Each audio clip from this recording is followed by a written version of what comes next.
तो का हाल बा भाई लोग। आज हम तहार लोग के पवन के आ खेसारी के पुरानका वीडियो दिखाए वाला बानी। आ तू लोग वीडियो देख के कहबो लो कि पुराना जमाना में भोजपुरी इंडस्ट्री का रहे आ का हो गइल बा। तो मैं चाहता हूं कि भैया को ढेर सारा प्यार आप सब दीजिए और ढेर सारा आशीर्वाद दीजिए। मेरे छोटे भाई खेसारी लाल यादव, आप प्यार से हम लोग इनको शत्रुघ्न बोलते हैं।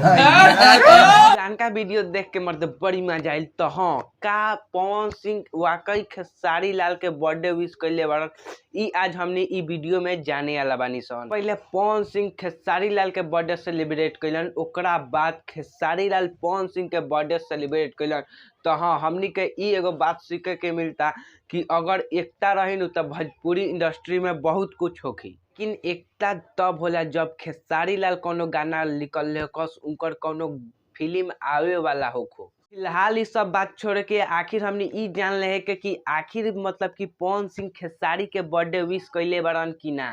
लोग तू लोग ई सोचल कि 5 जनवरी के पवन सिंह के जब बर्थडे रहे तब खेसारी विश कइबे ना कइलन, तो का पवन सिंह खेसारी के बर्थडे विश कइले हन कि भाई लोग तू लोग सोचल कि आखिर पवन सिंह खेसारी के बर्थडे विश कइले हन कि ना।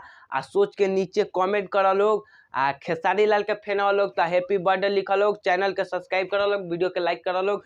Tata bye by.